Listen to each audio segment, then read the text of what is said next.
میں آپ سے پوچھ رہا ہوں، میں جس قرآن کی بات کر رہا ہوں، اسی قرآن کو پڑھ کے لوگ مسلمان ہوئے ہیں،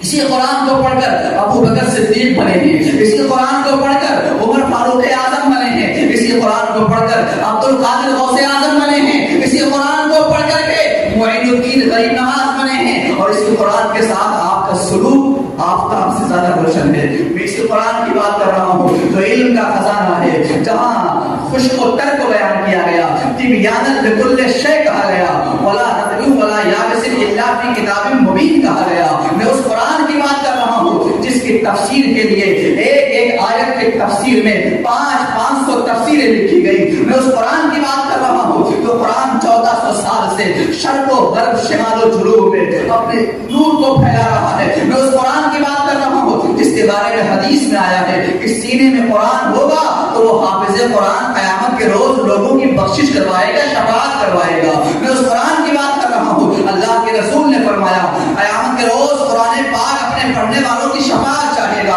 وہ قرآن ہمارے گھروں میں کتنی بے حرمتی کے ساتھ ہے، اس قرآن کے ساتھ ہمارا کیا سلوک ہے۔ اب تو لوگ یہاں تک کہنے لگے مولانا صاحب اس کو مسجد میں رکھ لیجئے، ہمارے گھر میں کوئی پڑھنے والا نہیں ہے۔ دادا کا قرآن شریف تھا وہ پڑھا کرتے تھے، دادا تو مر گئے، دادی کا تھا وہ دادی بھی مر گئی، اب گھر میں کوئی قرآن پڑھنے والا نہیں، اخبار پڑھنے والے ہیں، ٹی وی پڑھنے والے ہیں، نیوز دیکھنے والے ہیں، دنیاوی کتابیں پڑھنے والے ہیں، ناول پڑھنے والے ہیں، میگزین پڑھنے والے ہیں، دنیا کی لو اسٹوریاں پڑھنے والے ہیں، اللہ کا کلام پڑھنے والے نہیں۔ مجھے بتاؤ اللہ کا عذاب نہیں تو کیا رحمت الہی ہمارے گھروں میں اترے گی؟ لوگ رونا